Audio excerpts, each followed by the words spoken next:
Agora, em relação, eu acho que também o nosso irmão que falou de, bom, outras formas que nós podemos encontrar para tirar os ruling parties, né?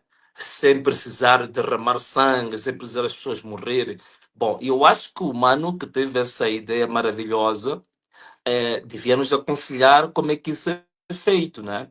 Porque na história humana ou na história política, existem casos, sim, que se chega, por exemplo, na Índia, né? Conhece a história de Mahatma Gandhi, que não foi a única.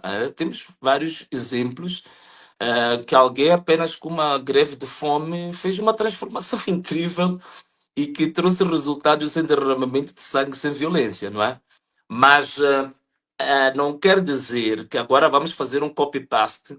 Eu, de repente, amanhã começar a fazer um jejum de 50 dias, e dizer, bem, como Mahatma Gandhi conseguiu a independência da Índia com um jejum, então eu também vou fazê-lo a mesmo. Quer dizer, você sabe que cada país tem as suas especificidades, tem fatores sociais, culturais, políticos muito próprios que é preciso estudá-los e saber como, em cada circunstância, apresentar uma certa estratégia.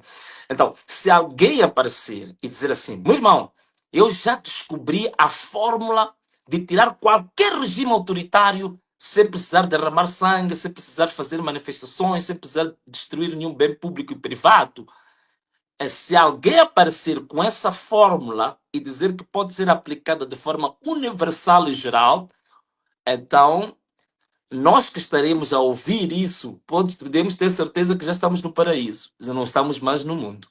Porque neste mundo aqui, de milhares de anos, são séculos de estudos científicos, de guerras, de revoluções, de levantamentos.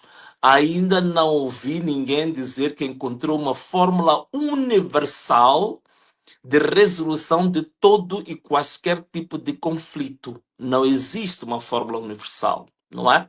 Mas se o nosso amigo tiver uma proposta em concreto, de uma forma que possa aplicar em qualquer circunstância da mesma forma e alcançar os mesmos resultados, eu gostaria que pudesse apresentar, mas isso não existe. Eu, por exemplo, tenho uma formação em engenharia e o pessoal das engenharias tem forte condão para as ciências exatas, né, como a matemática, a física, a química, e mesmo na química, mesmo na física, onde aparentemente tudo é objetivo, nem todas as fórmulas resultam da mesma maneira em todos os lugares, não é? Ou sabem que o Einstein veio e provou isso, né? Aquelas fórmulas que eram conhecidas pelo Newton, que pareciam de aplicação universal, o Einstein apareceu com a teoria da relatividade, que não interessa muito falar aqui, mas só para dizer que não existem fórmulas universais, fórmulas absolutas da aplicação linear em qualquer circunstância. Não existe. Então, nós, no caso de Moçambique, optamos pela questão das manifestações que, na verdade, nem estavam previstos danos de bens públicos e privados. Nós nunca divulgamos isso. Nunca divulgamos isso, tanto mais que em 2023 nós marchamos, manifestamos durante um mês e meio, mas não houve destruição de um vidro de um carro, qualquer bem público ou privado foi destruído. Mas em 2024 as circunstâncias foram outras. E atenção uma coisa, a violência que ocorreu, aí está, o dito dali trouxe um elemento extremamente importante.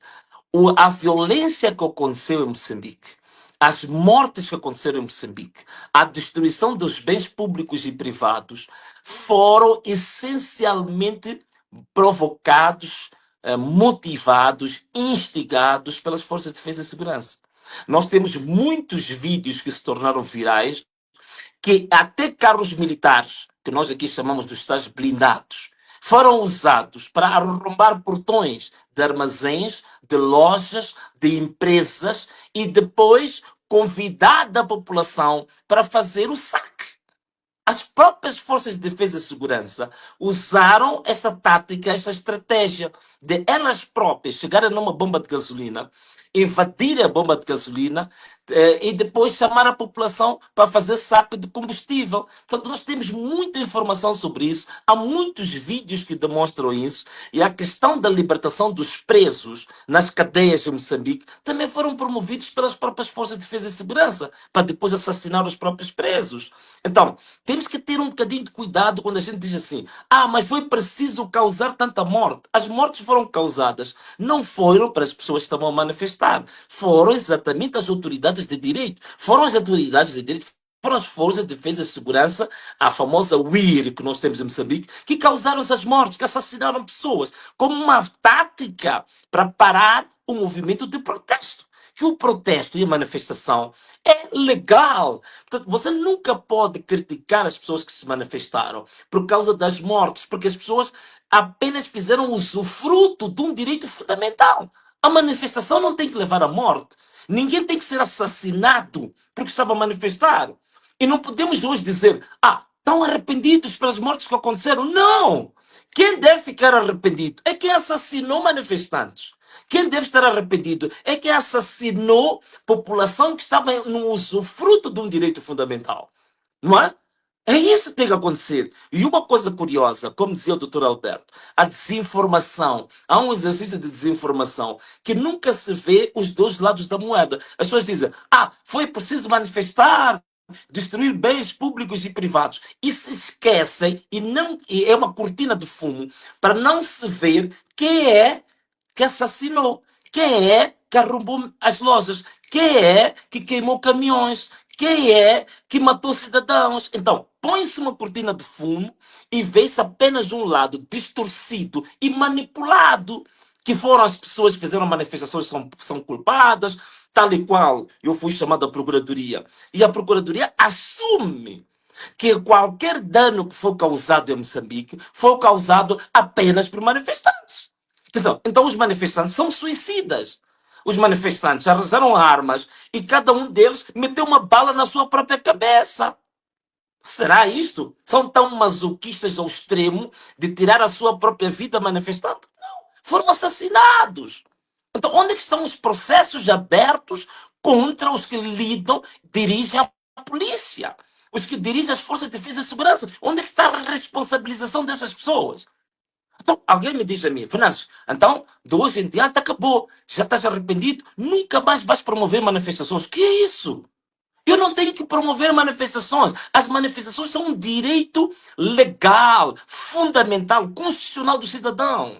Não precisa promover manifestação. É um direito natural, fundamental. As pessoas têm que se manifestar claramente, não há generosidade nenhuma a deixar ninguém manifestar.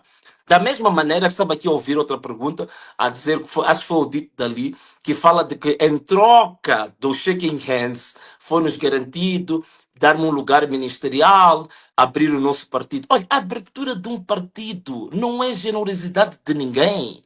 É um direito que qualquer cidadão tem, cumprindo a lei e os requisitos que vêm da lei, o partido ser oficializado. Então, de fato, há uma manipulação tão grande que foi feita nas nossas mentes, que até direitos que são-nos fundamentais, para nós usufruirmos, nós próprios nos autocensuramos e esperamos de mão estendida de quem está no poder para autorizar o exercício de um direito fundamental. Veja só a lavagem cerebral que foi feita contra nós. Né? Daqui a pouco só nos falta, para eu beber um copo com água em casa, ter que pedir autorização da Frelimo para beber um copo com água. O que é isto? Isso é um direito fundamental. As pessoas têm o direito sim de se manifestar. As pessoas têm o direito de protestar quando não estão satisfeitas com o exercício da governação, não está satisfeita com o exercício das autoridades judiciais. Tem o direito, isso é um direito, não é uma generosidade. Tá? Tem que ficar muito bem claro. Né?